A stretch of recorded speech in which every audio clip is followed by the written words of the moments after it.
저는 오늘 누가복음 13장 1절로 9절 말씀을 중심으로 열매를 구하시는 하나님이라고 하는 제목으로 은혜를 나누고자 합니다. 한번 따라 하시면 좋겠습니다. 열매를 구하시는 하나님.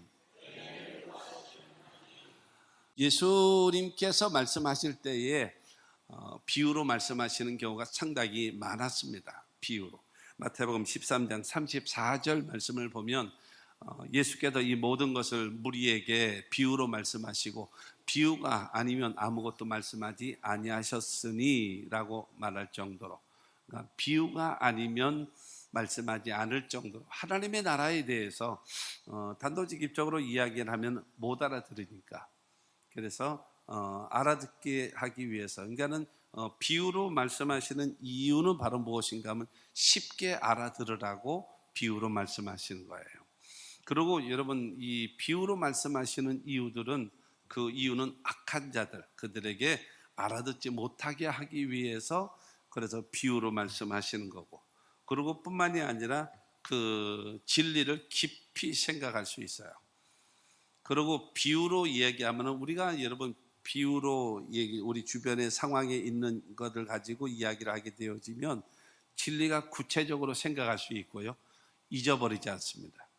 그러고 쉽게 실천할 수 있게도 되어진다라고 하는 것입니다. 그래서 예수님께서 이제 비유로 말씀하시는 경우가 많이 있었습니다. 오늘 본문 말씀에도 보면은 누가복음 이 13장에 있는 이 말씀도 비유로, 어떤 사건에 의해서 예수님께서 비유로 말씀하시는 그것이다라고 하는 겁니다.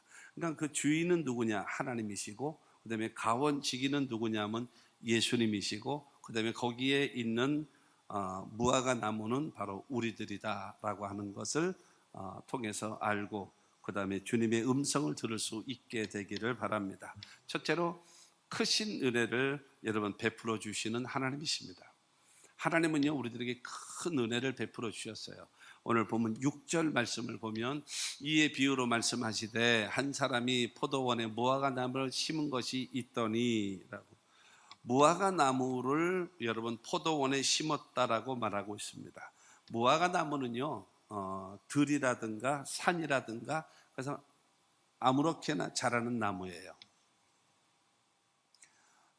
뭐 땅이 좋고 좋은 곳에서만 자라는 뭐 이런 나무가 아니고, 산, 들, 광야, 아무 데서나 여러분 자라는 나무 중에 하나가 여러분 무화과 나무입니다. 그래서 땅도 좋지는 않아요. 특별하게 좋지는 않아요. 그런데 포도원이라고 하는 것은요, 포도원은 다릅니다. 포도원이라고 하는 것은 일단 땅이 좋습니다. 좋은 곳에다가 포도원을 만듭니다. 그리고 포도원은요, 울타리를 쌉니다. 왜냐하면 이 포도나무를 보존해야 되고 지켜야 되겠기 때문에 울타리를 쌉니다. 그리고 과원지기, 이 포도원에는 반드시 사람이 지킵니다. 그리고 망대를 세우고요, 거기에 잘 보는 거예요. 왜냐하면 아가서 2장 15절에 그런 말씀이 있습니다. 포도원을 허는 작은 여우를 잡아라. 이런 포도원에 꽃이 피었습니다. 여러분, 이 포도나무가 열매를 맺게 되어지면, 그러니까 이 꽃이 피고 열매를 맺게 되어지면 그거를 좋아하는 짐승인데 그게 여우래요. 여우가 그걸 이렇게 잡고 온대요. 그렇기 때문에 여러분 가원지기가 있어서 지키고 보존하고, 그러니까는 포도원이라고 하는 것은 일단 땅이 좋습니다. 그리고 울타리가 있고 보호를 해주고요, 그 다음에 모든 것을 공급해 주죠, 가원지기가. 그러니까 특별 관리, 특별 보호를 받는 것, 그것이 바로 포도원이다라고 얘기하고 있습니다. 그런데 중요한 것은 이 들에서 산에서 그냥 무작위로 자라고 있었던 그 무화과 나무가 포도원에 심겨지는 큰 은혜를 입었다라고 여러분 말하고 있는 것입니다. 여러분, 무화과 나무 입장에서 보면은 큰 은혜를 입은 거죠. 큰 은혜를 입은 것이다라고 말할 수 있습니다. 시편 80편 8절 말씀을 보면 주께서 한 포도나무를 애굽에서 가져다가 민족들을 쫓아내시고 그것을 심으셨나이다. 포도나무는 이스라엘을 상징하거든요. 이스라엘. 그래서 이 포도나무를 애굽에서 가져다가 적과 꾸려는 가나안 땅, 거기에 있는 사람들을 다 쫓아내시고, 그 다음에 거기다 탁 심은 거, 그것이 바로 포도나무다라고 말하고 있습니다. 그처럼 여러분, 이 아담과 하와의 후손된 모든 인류들이 죄 가운데 태어나서 죄 짓고 살다가 죄값으로 죽어서 영원히 멸망할 수밖에 없는 그런 존재입니다. 우리가 예수를 믿은 지 10년, 20년, 30년, 40년, 50년 되어졌어도 여전히 우리는 죄인입니다. 여전히 하나님 앞에 여러분, 우리가 의로운 존재가 아니라 우리는 하나님 앞에 죄인입니다. 그런데 다만 주님께서 우리를 의롭다라고 보시고 여러분, 우리를 하나님께서 사랑하시는 자녀로 보시기 때문에 여러분, 우리는 하나님의 은혜를 입는 겁니다. 할렐루야. 그렇기 때문에 여러분, 하나님께서 예수 그리스도를 통해서 우리들에게 큰 은혜를 베풀었죠. 예수께서 우리의 죄를 담당하고 저주를 담당하고 병을 담당하고 죽음을 담당하고 우리 영원한 멸망을 담당하시고 십자가 못 박혀 죽으셨다가 사흘 만에 부활하신 그 예수를 나의 구주로 믿으면, 그리고 하나님께서 예수 그리스도를 이 땅에 보내주시고 그 다음에 그 예수가 죽은 자 가운데서 다시 부활시키신 그 하나님을 나의 아버지로 믿는 자들에게는 여러분, 구원이라는, 여러분 영생이라고 하는 그것을 우리에게 허락해 주셨음을 믿으시기를 주님의 이름으로 축원합니다. 그래서 베드로전서 2장 10절 말씀을 보면, 너희가 전에는 백성이 아니더니 이제는 하나님의 백성이요, 전에는 긍휼을 얻지 못하였더니 이제는 긍휼을 얻은 자니라 라고 말하고 있습니다. 우리가 과거에는 하나님의 백성이 아니었어요. 근데 지금은 예수를 믿고 하나님을 섬기는 저와 여러분들에게 하나님의 백성이라는 겁니다. 할렐루야. 뿐만이 아니라 저는 하나님의 긍휼을 얻지 못했어요. 하나님의 은혜를 받을 자격이 없었단 말입니다. 그런데 하나님의 긍휼을 얻게 되어지고 하나님의 은혜를 얻을 수 있는 자격을 부여해 주심을 믿게 되기를 주님의 이름으로 축원합니다. 그러므로 저와 여러분들은 바로 무엇인가 하면 말로 형용할 수 없는 그 크신 은혜를 입은 우리들의 삶이다. 나 같은 죄인 살리신 주님의 은혜가 고맙고 감사하고 하나님께 영광 돌리며 살아가는 저와 여러분들이 다 되어지시기를 주 예수 이름으로 축원합니다. 두 번째로 기다리시며 열매를 요구하시는 하나님이십니다. 이 무화과 나무를 포도원에 심었어요. 그런 다음에 그 열매 맺기를 기다리시는 거예요. 열매를 요구하시는 겁니다. 6절 말씀을 보면 와서 그 열매를 구하되 얻지 못한지라 라고 말하고 있습니다. 무화과 나무는요, 관상수가 아닙니다. 보기 좋은 나무가 아니에요. 멋있는 나무가 아니란 말입니다. 뿐만이 아니라 무화과 나무는요, 무화, 꽃이 없어요. 꽃도 없어요. 그 관상수로도 쓸 수가 없고, 그 다음에 꽃도 없어요. 그러고 나서 또 뭐가 없는가 하면 향기도 없어요. 멋있지도 않고 꽃도 피지 않고 그야말로 여러분 향기도 없어요. 그러니까는 이 무화과 나무에게 요구하는 것은 딱 한 가지입니다. 열매밖에 없습니다. 열매. 다른 거는 볼 게 없어요. 다른 거는 쓸모 있는 게 아무것도 없어요. 제목으로도 쓸 수 없고 관상수도 안 되고 그 다음에 꽃도 없고 그 다음에 여러분 향기도 없고 정말로 볼품없는 거예요. 볼품없는 거. 그런데 중요한 거는 여러분 이 무화과 나무는 전혀 이런 상황. 그런데 중요한 거는 열매가 없다라는 거예요. 그 무화과 나무의 존재의 목적이 바로 무엇입니까? 열매 맺는 겁니다. 신앙의 열매, 인격의 열매, 인생의 열매. 여러분 변화된 모습. 열매가 바로 무엇입니까? 우리 행동 아닙니까? 우리의 삶의 모습. 그것이 보여져야 되는데 그것을 원하시는 거예요. 그런데 그 열매를 구하였으나 얻지 못한지라. 맨날 그 모양이에요. 맨날 그 모습이에요. 왜 그거를 벗어나지 못한단 말이에요. 우리가 하나님 앞에 기도하는 것도 보게 되어지면 하나님 이것도 주시고 저것도 주시고 못 구한 것도 주시고 몽땅 주시옵시고 심지어는 뭐까지 얘기해요? 못 구한 것까지 주시옵소서 이러고 기도하고 있단 말이에요. 그러나 여러분 우리가 신앙생활을 오래 했고 그 다음에 하나님 베푸신 은혜와 사랑을 여러분 경험하고 체험하고 살아왔고 직분도 있고 하나님을 섬긴다면 나 무엇 주님께 바치리까 할 수 있어야 되지 않겠습니까? 언제까지 주시옵소서, 다 주시옵소서, 몽땅 주시옵소서, 못 구한 것까지 주시옵소서, 못 구먼까지 욕심이 차가지고 이래야 되겠습니까? 어려운 것도 있고 힘든 것도 있고 구해야 될 것도 있지만, 그러나 중요한 것은 여러분, 우리들에게 하나님께서 원하시는 열매, 우리가 기도하면서 하나님, 내가 더 진실해지기를 원합니다. 더 하나님 앞에 정직해지기를 원합니다. 내가 맡겨진 직분과 사명을 위해서 내가 헌신과 충성을 하는 사람 되기를 원합니다. 여러분, 이런 기도를 해야 정말로 주님이 우리를 보실 때에 믿을 수 있지 않겠습니까?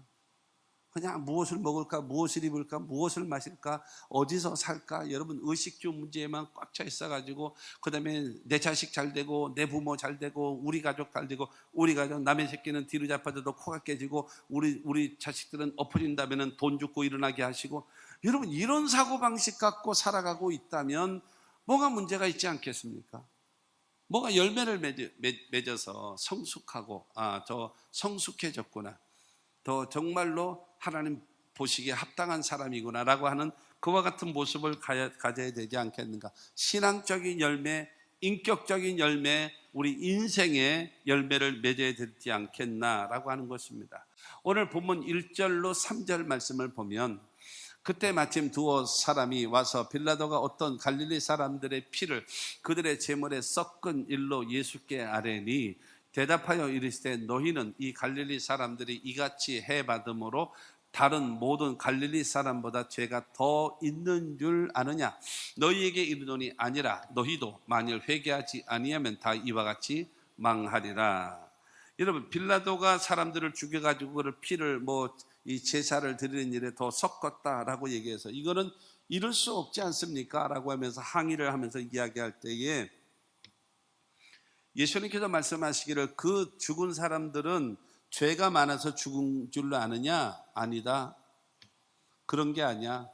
너희도 죄를 회개하지 않냐면 너희들도 망하고 너희들도 죽어. 이 얘기를 하는 거예요. 4절과 5절 말씀에도 보면은요, 또 실로암에서 망대가 무너져 치어 죽은 18사람이 예루살렘에 거한 다른 모든 사람보다 죄가 더 있는 줄 아느냐? 너희에게 이르노니 아니라 너희도 만일 회개하지 아니하면 다 이와 같이 망하리라 라고 말씀하십니다. 죽은 사람, 재난을 당한 사람, 이 사람들은 죄가 많기 때문에 당했고, 너희들은 지금 편안하고 너희들은 좋고 너희들에게는 모든 것이 윤택하게 되어진 것은 죄가 없기 때문에 그렇게 됐다라고 생각하니 착각하지 마라. 너도 회개하지 않으면 너도 망한다라고 하는 거예요. 마태복음 3장 10절 말씀을 보면은 이미 도끼가 나무 뿌리에 놓였으니 좋은 열매를 맺지 아니하는 나무마다 찍혀 불에 던져지리라 말씀하십니다. 하나님의 심판을 상징하는 도끼가 나무 뿌리에 놓여 있대요. 그래서 좋은 열매를 맺지 아니하는 나무는 그냥 사정없이 찍어버리겠다는 거죠. 그러니까 중요한 것은 바로 무엇인가 하면, 우리가 회개에 합당한 열매를 맺기를 성경은 원하시는 거예요. 정말로 변화된 모습. 그래서 우리들이 문제는 바로 어디에 있는가 하면요, 내가 바뀌어야 상대방이 바뀐다라는 생각을 가져야 되는데, 나는 바뀌지 않으면서 상대방이 바뀌기를 원하고 있어요. 그러니까 안 되죠. 그러니까 안 되는 겁니다. 상대방의 변화를 추구하면서 나 자신은 변화를, 여러분 내 자신은 변화되지 않고 있단 말이에요. 중요한 거는 여러분, 상대방에게 열매를 요구하면서 내 자신은 열매가 없다라는 것입니다. 여러분, 이것이 안타까운 거라는 거죠. 그래서 우리가 여러분 정말로 하나님께서 우리에게 기다리시면서 열매를 요구하시는 주님 앞에 열매를 보여드려야 되지 않겠습니까? 오늘 3절도 말씀하고 있습니다. 3절 말씀에 너희도 만일 회개하지 아니하면 다 이와 같이 망하리라. 5절도 말합니다. 너희도 만일 회개하지 아니하면 다 이와 같이 망하리라 말씀하고 있습니다. 다른 사람의 재난을 보고 그 다음에 그 불행한 일을 보고 나서 상대적으로 내가 저 사람보다는 낫지, 그러니까 나에게는 그런 해가 다가오지 않은 거야 라고 생각하지 말라는 거예요. 여러분, 죄라고 얘기하는 거는요, 상대적인 것이 아니라 여러분, 이 하나님 앞에 내가 짓는 것은 상대적으로 계산해서는 안 돼요. 절대적으로 계산해야 돼요. 죄의 값은 사망입니다. 큰 죄값도 사망입니다. 작은 죄도 사망입니다. 10개를 죄를 졌어도 사망입니다. 여러분, 5개밖에 죄를 안 졌어도 사망입니다. 그렇기 때문에 너는 죄를 몇 개 졌니? 5개? 야, 너는 어떻게 5개나 짓니? 난 2개밖에 안 졌어. 내가 너보다 낫잖아 라고 생각하는, 이 상대적으로 생각하는 것이 온갖 문제를 일으킨다라는 거예요. 죄는 절대적인 거예요. 그래서 하나님 앞에 잘못되어진 것이 있다면 바로 무엇인가 하면 하나님 앞에 회개하고 거기서 변화되고 새로워지는 그와 같은 삶이 되어져야 된다라고 하는 것입니다. 셋째로, 여러분, 인내 뒤에는 심판입니다. 열매를 맺지 못하면 인내하시면서도 결국에는 심판입니다. 7절 말씀 보게 되어지면 포도원 지기에게 이르되 내가 3년을 와서 이 무화과 나무에서 열매를 구하되 얻지 못하니 찍어버리라. 어찌 땅만 버리게 하겠느냐라고 말씀하고 있습니다. 3년을 와서 내가 3년 동안 내가 여기 와서 열매를 구했다. 그런데 중요한 거는 열매를 맺지 못했다. 찍어버려라.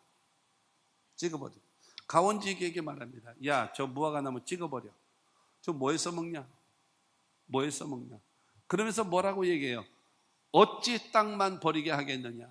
땅, 이 좋은 땅, 이 비싼 땅, 비싼 땅에 있으면서 열매도 못 맺어? 저기 이쁘기라도 하냐? 꽃이라도 있냐? 향기라도 있냐? 제목이라도 쓸 수 있냐? 아무것도 없잖아. 뭐에 써먹어 저거? 찍어버려. 왜 땅만 버리느냐? 이 아까운 땅, 이 비싼 땅, 이 좋은 땅, 왜 여기서 허비하느냐?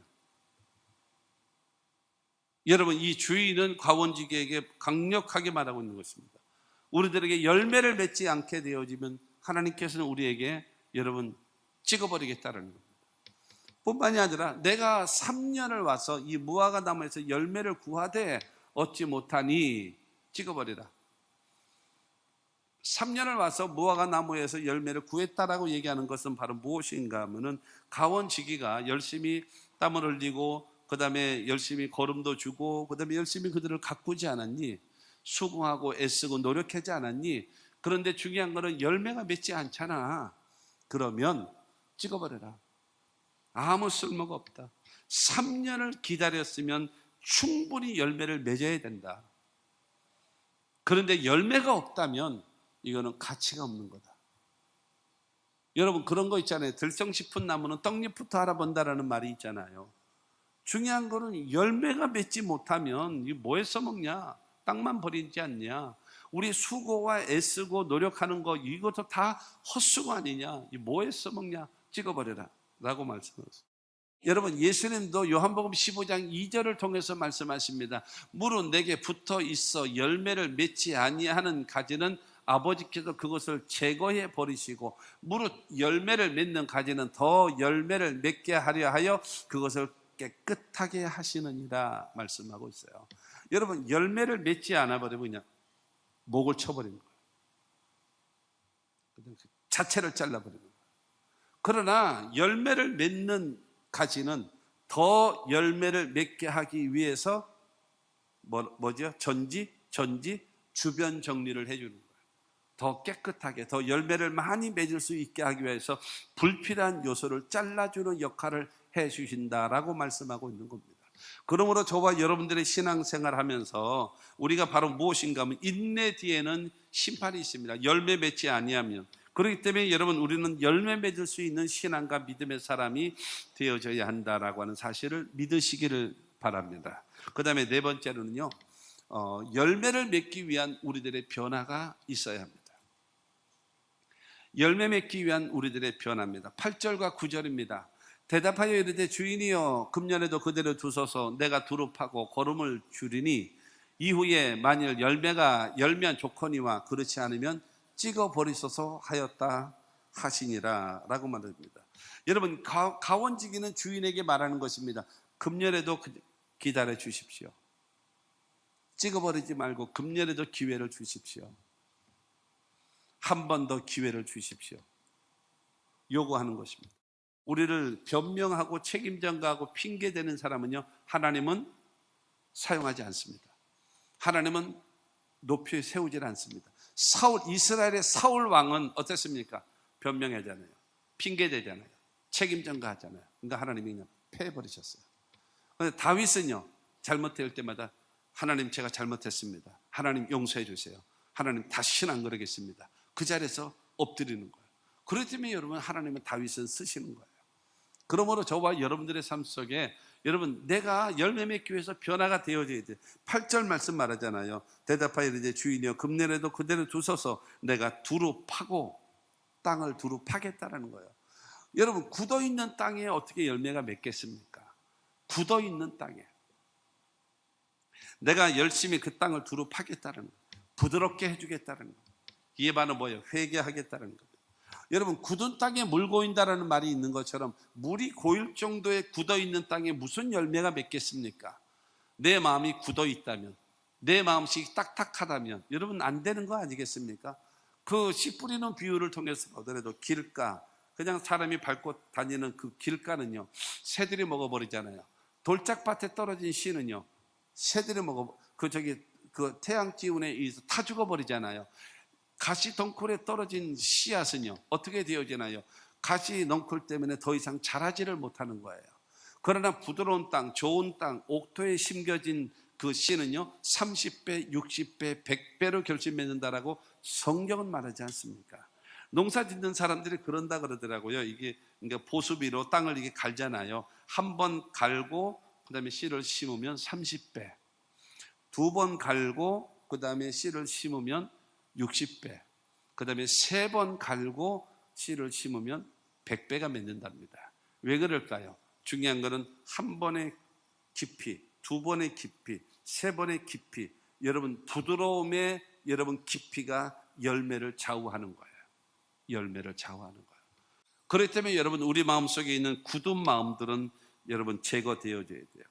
하나님의 말씀을 듣고 나서 하나님의 말씀 앞에서 우리가 바로 무엇인가 하면은 어찌할꼬 회개하는 자가 되어져야지, 귀를 틀어막고 소리를 지르면서 저놈 때려 죽이자 하면서 스데반을 돌로 쳐 죽이는 그와 같은 일들이 생겨나 버리면 안 된다라고 하는 것입니다. 땅을 두루두루 파야 돼요. 굳어있는 마음이 되어져서는 절대로 안 된다라고 하는 것입니다. 그러면서 이 8절 후반절에 보게 되어지면 거름을 주겠습니다. 영양분이죠. 영양분이 있어야지만이 그가 자라는 거예요. 열매를 맺는 거예요. 음식을 먹어야 몸이 건강해지는 것처럼 여러분, 중요한 것은 열매를 맺는데 영양분은 여러분 그 근원적인 힘이 아니겠습니까? 그러므로 사랑하는 성도 여러분, 하나님의 말씀을 통해서 우리는 이 거름을 주어서, 믿음은 들음에서 나며 들음은 그리스도의 말씀으로 말미암는다라고 로마서 10장 17절 말씀하고 있는 것처럼 하나님의 말씀을 들음으로 믿음이 생기고 믿음으로 순종함으로 인하여 하나님의 기적을 체험하며 살아가는 저와 여러분들이 다 되어지기를 주님의 이름으로 축원합니다. 오늘 여러분 9절은 말하잖아요. 이후에 만일 열매가 열면 좋거니와 그렇지 않으면 찍어버리소서 하였다 하시는지라.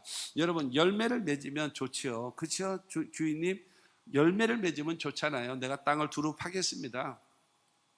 그리고 열심히 거름을 주겠습니다. 열매를 맺으면 좋지요. 그렇게 되겠습니다. 그러나 만약에 그래도 열매를 맺지 못하면 저건 생리적인 현상이에요. 저는 열매 못 맺는 애예요. 그냥 잘라버립시다. 심판합시다. 라고 말하고 있는 것입니다. 결론적으로 말씀드리면 유명무실이라는 말이 있잖아요. 유명무실. 이름은 유명해요. 유명해요. 그러나 그 사람에게는 실속이 없어요. 실속이 없으면 되겠습니까? 여러분, 우리 교회가, 그 다음에 우리가 성도가 유명무실하면 되겠습니까? 여러분, 무실이 아니라 유실해야죠. 그렇지 않겠습니까? 세상이 음식이라면 우리는 소금이 돼야 되고, 세상이 어둠이라면 우리는 빛이 돼야 되고, 세상이 냄새라고 하면 우리는 향기가 나타나야 되고, 세상이 여러분 글이라고 한다면 우리는 그리스도의 편지가 되어져서 여러분 하나님을 섬기게 되어지는 우리 모두가 될 수 있게 되기를 주님의 이름으로 축원합니다. 세상의 소금으로, 세상의 빛으로, 세상의 향기로, 세상의 그리스도의 편지로, 살아가는 사람이 되기를 주님은 원하고 있습니다. 우리 모두 그렇게 됩시다.